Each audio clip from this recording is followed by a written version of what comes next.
Galaxy Forum. I'm your host, Melissa Kaplan, and we're here to explore issues and ideas that matter to the LCC galaxy, to discover how the work of our stars connects with the community, and how the community connects with us. This episode is part of a series called Topsy Turvy, developed with co-host Ami Ewald, LCC's Information Literacy Librarian. Hey, Amy. Hi, Melissa. Topsy Turvy, because sometimes that's just how the world seems as we attempt to decipher what's true in all the information coming at us, remembering the importance of context, and that we're all on a continuum of understanding. On today's episode of Galaxy Forum, Topsy Turvy, our guest is historian David Siwik, a professor at Lansing Community College. David is a writer and also has a podcast on LCC Connect, Land Stories, exploring the history of Lansing and the LCC environment. David, thank you so much for joining us. Well, you're very welcome. Thank you for inviting me on. It's really fun to have a colleague as in the college as well as a podcasting colleague to be a guest today. So It's great. Absolutely. Going to be fun. We're going to talk some history today. We are. A little history, especially around sort of conspiracy theories and how they come about, and with this historical sort of twist to it. So I'm going to open with that. So David, why do you think conspiracy theories arise often around these historical events? Well, I'm going to answer that in a somewhat contradictory manner. I think they arise out of historical events because most of the time the truth is very boring. And every now and then, life doesn't get boring. It gets very exciting for a second, and those are the major historical events. And then life goes back to being really boring. And I think what happens is people are unable to understand that even these dramatic events that oftentimes spawn these conspiracy theories have sort of very mundane background to them. The cause isn't as exciting as the event, and I think that that's one of the reasons why conspiracy theories develop. People have a hard time wrapping their brain around the fact that something might have happened for no reason at all, truly is random, or something that seems very dramatic happened, but it has a very simple explanation to it that seems so simple that people think there must be, further to it. Right. There's got to be more. Yeah. Sure. That's too easy, right? Mm-hmm. Yeah. Can you that makes so much sense to me, and I think to bring it home, can you give an example or two of where that is the case, where something might be a random event or have a relatively simple explanation, but over time it's the truth or the feeling about the truth has completely changed? Sure. Well, there are a lot of things that have happened throughout history that we could use as examples. One that I will give isn't really historic, but it's been in the news quite a bit lately, and so I will give it as an example here.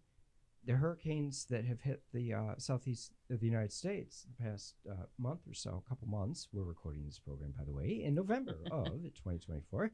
So depending on when you're listening to it, it may have been 3 or 4 months past, but we have had these hurricanes there in late summer and autumn of 2024 in the southeast of the United States, and I have seen the conspiracy theory of chemtrails out there. If you're not familiar with that, what that conspiracy theory is it says that the airplanes that you see flying overhead are spraying some type of a secret potion onto you to control your mind, make you do all kinds of behavior that whoever the controlling agency behind this is would like you to engage in. When you see an airplane flying overhead, you see something that appears to be coming out of the back of it, right? Right. Well, actually, what you're seeing is the cloud that the heat that the jet engines generate forms, right? It's very simple science. Like 3rd or 4th grade, you would have learned that when water heats up, it vaporizes. And then when the temperature drops, those water vapors condense and they form a cloud. And so when an airplane flies through the sky, it makes little clouds from the heat of that very simple scientific process going on. Okay? That's like the easiest explanation in the world to explain why I see white things in the sky when I look out and airplanes flying overhead. Why do you think that's not understood? Why has that? Because I've heard of the chemtrails before. I didn't realize they were also being connected to the recent hurricanes. Sure. Why do you think that's connected and that people kind of succumb to that? I think, again, it goes back to a search for the answer to the question why. And when it comes to a recent, or we'll say an active conspiracy theory, the thing they're trying to figure out the why over, in this case, it's a very dramatic event. A hurricane happens, it destroys your house. If people are predispositioned to believe in very wild and alternative explanations for something happening, then they may be more likely and more willing to read or watch a YouTube video or have their friend tell them about something that we, who are not bought into the conspiracy theory, would think is totally bizarre, and actually think, wow, maybe that explains why my house just blew away. And we see this historically, of course, too, where sometimes you will have a conspiracy theory develop out of an event that happens that has both very simple but also very complex reasoning behind it. And that oftentimes opens the door up to wild conspiracy theories. And the bigger the event, the more wild the theories could be. Amy and I were just talking about that kind of phenomena in regards to the assassination of John F. Kennedy in the 1960s. Yeah, a lot has been written over the years about that one. That's a big one. It has. I'm nodding my head for those of you that are listening to us. So. It's very, it is complex, whether the explanation is simple or not. But can you as a historian, tell us a little bit about that event and what theories have legs? Sure.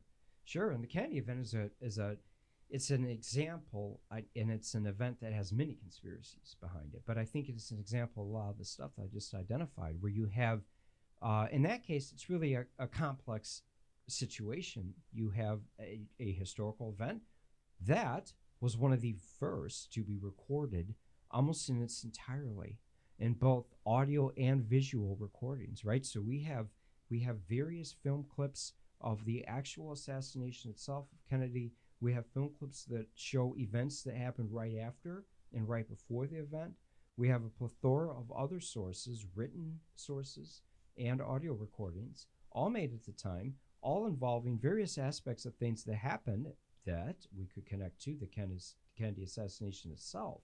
And again, the fact that all of this was recorded by a media that at the time, and when the Kennedy assassination happened, was itself undergoing a real revolution in its expansion and its ability to connect to people across the country. So ostensibly, Kennedy travels to Dallas, Texas for a campaign speech. This is November 22nd of 1963, right? So this is now less than a year before the 1964 presidential election. Kennedy is an incumbent. He's not as popular as the historical record nowadays would suggest, meaning Kennedy was not liked by 100% of the American people. Imagine that. He was the president of the United States, right? We don't usually give full-on praise to our leaders and our politicians, and Kennedy had approval ratings that were in the mid-50% range. Yeah. So he travels to Dallas, Texas. It's an early campaign event for the presidential campaign, which will really be in earnest the following year. And this is a time in America where there are a lot of things going on across the world that Americans would be very in tune to, right? This is the height of the Cold War. Right. The Kennedy administration itself was involved very seriously in trying to overthrow the Cuban government at the time, because the Cuban government had declared itself a few years earlier as a communist government. And again, this is the height of the Cold War. So Cuba has been in the news. Communism has been in the news. Other foreign policy developments at the time. This is right after the Berlin Wall is built in Germany. So this is, the Cold War is the theme here. A threat to American identity, therefore, is something that would have been on the minds of people at the time. And all of this is going on. Kennedy travels to Dallas, Texas. He's assassinated on national TV, basically, because the film footage that was captured is rebroadcast fairly quickly. That, I think, itself all the media coverage of the Kennedy assassination is actually what gave birth to the conspiracy theories surrounding it. Kennedy was not the first president to be assassinated. Unfortunately, America has had a history of violence wreaked upon its political leadership. Abraham Lincoln was the first president assassinated right after the Civil War. William McKinley was assassinated in 1901. Before that, you had James Garfield, who was actually shot at a railway station in Washington, D.C., and then languished with a severe wound that he died of the infection of a few months later. So all this happens decades before Kennedy ever is president. But when he is assassinated, again, because so much of this was covered in real time by the media, that I think that gives birth to some of the conspiracy theories that surrounded it, including Lee Harvey Oswald, of course. So of course, but I think it would be great if you could expand on that a little bit, because while you're a historian and you know this, sure. I admit I don't know all the details, and I think that'll be great for me and for our listeners too. Sure, and I'll try to simplify it as much as possible, but the Kennedy assassination happens November 22nd, 1963 in Dallas, Texas. Very quickly, Lee Harvey Oswald is arrested as a suspect. Oswald had attempted to kill a guy just a few days before and had been arrested for that, actually. He had attempted to shoot a guy by staking out his house and then pointing a rifle into the guy's window while he was eating dinner and taking a shot at him. Now, he had missed, but he was on the, to use a modern term, he was on the radar of authorities in Dallas. Now, Oswald had a background that, as a historian, I would look at and have looked at and would think immediately, wow, this guy seems like a very likely person to have committed this crime. Oswald had been in the U.S. Marines. He had been discharged from the Marines and then traveled to the Soviet Union in the height of the Cold War and attempted to renounce his American citizenship at the U.S. Embassy in Moscow, actually, and become a Soviet citizen. And for a period of time, he lived in the USSR, including in Minsk, which is now the capital of Belarus.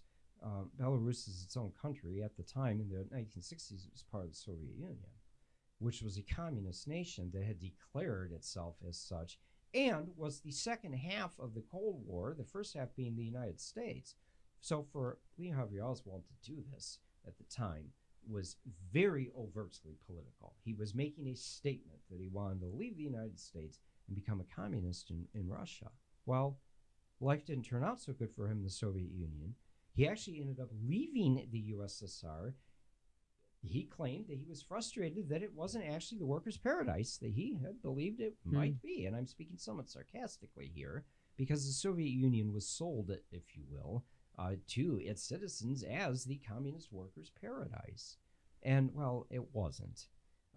Discussion for another day. Yes. Oswald returns to the United States and then is unable to adjust to life as an ordinary person. At this point, he is married a woman that he met in Russia. They have a kid together. And Oswald, by all of the evidence, and that's a really important word to insert in here, by all the evidence was gathered by authorities after the assassination, the evidence proves beyond a reasonable doubt, and I will say that again, the evidence proves beyond a reasonable doubt that on the day of the assassination, Lee Harvey Oswald spent several hours in the Texas School Book Depository. He worked there. The rifle that was used ballistic science, the police used ballistic science to trace the bullets that came out of that rifle that Lee Harvey Oswald owned and that other people had seen him with that rifle in his possession. He waited for the motorcade to come by at the point where he would be able to take a shot, and he shot several times. He ended up hitting the president and killing him. He also hit John Connally, who was governor of Texas at the time. There were a couple of bystanders that were hit with shrapnel from ricochets from the bullet hitting. One person was injured when a piece of concrete, for example, ended up being jarred loose by a bullet hitting it. The interesting thing about all the Kennedy conspiracy theories is they all revolve around who did it, right? Yes. There's a And many of them are like Oswald didn't do it, Yeah. or Oswald was working Or for the Soviets. So, exactly. Or that Oswald was working for an American. So there's usually three, and you've identified them, Melissa. There's usually three takes that the conspiracy theories do on the Kennedy assassination. That it was an inside job and Oswald was set up for it, or it was an outside job and Oswald was set up for it, or somebody else did it, and Oswald was the fall guy for somebody who actually pulled the trigger. Oh, wow. It's usually centered around one of those three angles. And the problem with all the conspiracy theories is, and my email address, if anybody wants to get a hold of me to suggest otherwise, is siwikd@lcc.edu. The problem with all the conspiracy theories surrounding the Kennedy assassination compared to the evidence that came out of the Warren report is exactly that. It's the E word. It's evidence. There's no evidence to suggest, absolutely none, that compares to the very firm evidence we have, including ballistic evidence, that shows that Lee Harvey Oswald was in possession of the weapon that killed the president. The conspiracy theories have no evidence that even comes close to that. And so in my mind as a historian, I can only operate off of evidence. Now, so in my mind as a historian, the conspiracy theories have no validity to them at all. Now, the conspiracy theorists would come around and say, don't you know, you're buying right into it. They in quotations, destroyed all that evidence. That's why it doesn't exist. That's that. Now we have a problem. Right, and that's something that I think is often the fallback for conspiracy theorists, is that somehow the truth is being concealed, destroyed, and that you'll never really be able to find out. But it's very likely that it is this Sure. action that caused it. Sure, and that type of logic, there is an illogical component to it, but we'll just use the term logic for this purpose right here. That type of logic really sets a conspiracy theorist up to never be proven wrong, because his fallback position is always, you can't prove me wrong because I just told you there's no evidence that exists. Well, of course, the logical fallacy in that is, so guess what? You can't be proven right either. But as long as that is hanging out there, it really is a sort of a sinister take on the scientific method, right? The scientific method is all based on hypothesis and evidence. You observe a phenomenon, you propose a hypothesis to explain the phenomenon, and then you gather evidence that either proves or disproves your hypothesis, which in the end is a theory of the phenomenon you're observing. Historians attempt to do the same thing.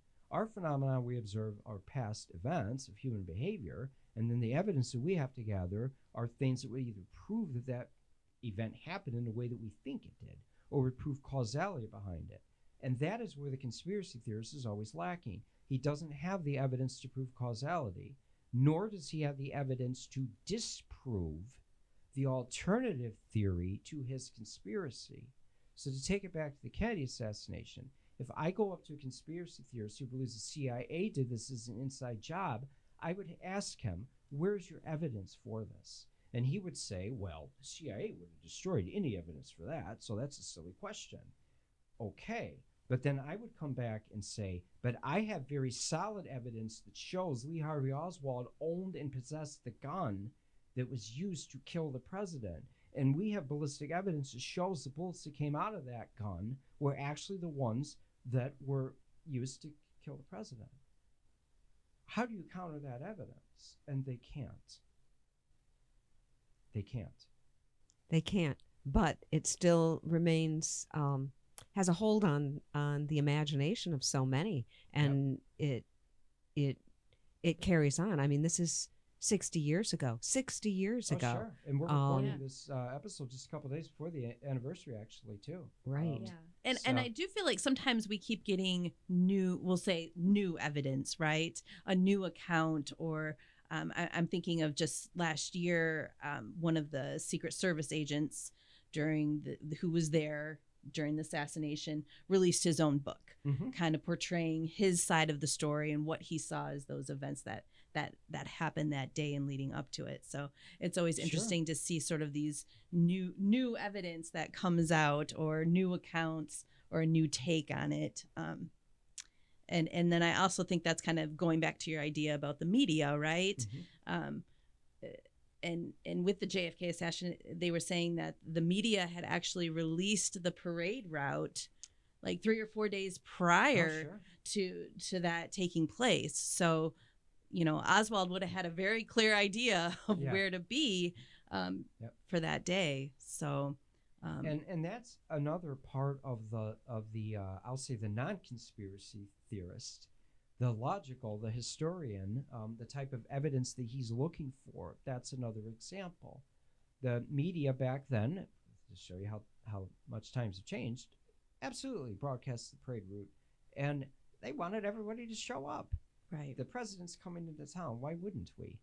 People back then didn't necessarily think of the security concerns that we would think of nowadays. But even then, you look at the assassination attempts at then candidate Trump, and you can see that even now in the year 2024, these things could happen. And I think that one of the biggest reasons why the conspiracy theories around Kennedy survive, well, I think 2 reasons. One is exactly what you just mentioned, Amy, and that is because every now and then we get these releases of information about it. And some of it actually comes from the government. It comes from official sources that were produced at the time of the investigation or subsequently by the FBI, in some cases, who were investigating this crime. And that's the other thing that I've used that term crime on purpose, because most of the evidence that we get from the Kennedy assassination is the same type of evidence that you would get in any murder, any criminal murder investigation. And a prosecuting attorney is going to be looking for different types of evidence if she's trying to prosecute a murder, for example, than a social theorist would be looking for. If she was trying to investigate what was the mood of the community at the time that the assassination occurred. But those would both be valid sources, right? They're both legitimate pieces of evidence that presumably would have been produced by people who lived through the event. Whereas, again, a conspiracy theorist, how do they reply to all the evidence against Lee Harvey Oswald? And he very much fits what a criminologist nowadays would call the profile, the likely profile of somebody who would commit this type of a crime. And a conspiracy theorist would not have that type of evidence to counter the legitimate scientific, psychological profile evidence that people used at the time, actually, and somebody would use nowadays in investigating, again, a crime. Somebody committed a premeditated murder here, which is what the assassination was. Right. And sometimes so something that's lasted, that's captured the public's imagination for 60 years. There's misinformation, misunderstanding, a lack of context, maybe just taking certain things on the surface, but the damage is different when some conspiracy theory arises that's more immediate. For example, like chemtrails or some of the other things that were theorized about the hurricanes, the cause of the hurricanes, that a certain political party could cause the weather to move and locate, which captured a certain number of people's imagination. And there were other, that the government's working against, a lot of different things. So it can be really damaging. I don't know, at this point, the damage that could continue do you think there's damage that can happens as a result of people believing conspiracy theories about the JFK assassination?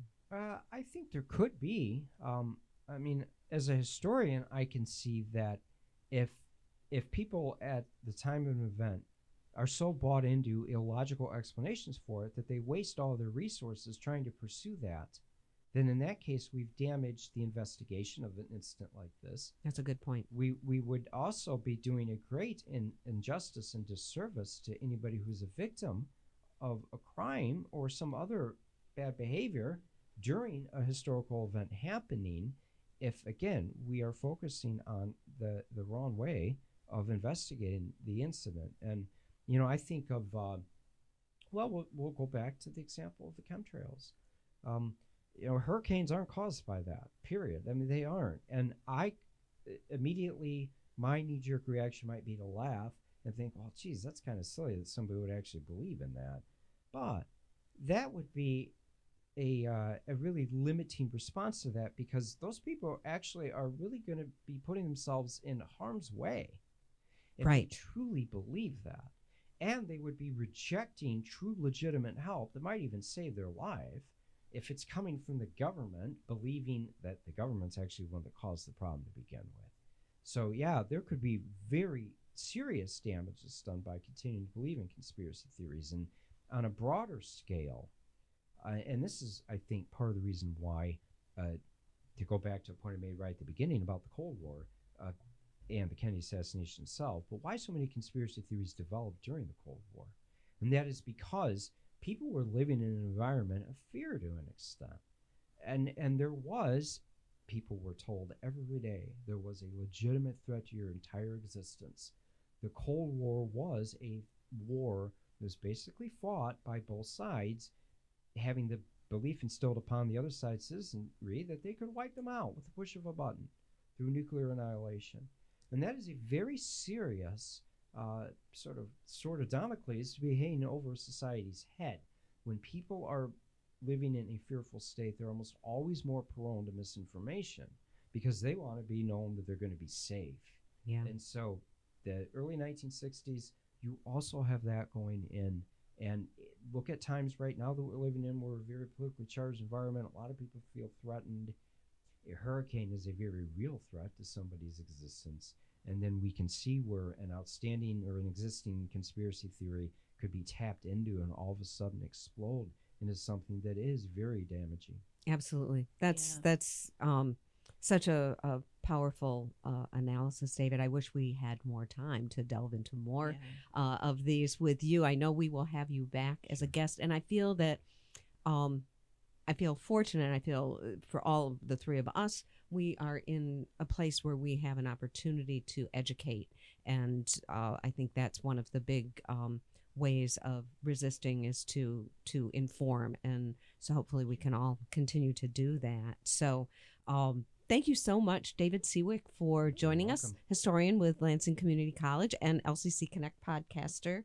And thank you to our listeners for listening today. We will put some notes and links on our site that you can connect with David and us if you'd like. And you can also find other episodes of this podcast and all the LCC Connect programming at lccconnect.org.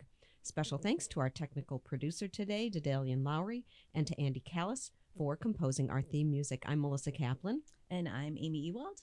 And this is Galaxy Forum on LCC Connect.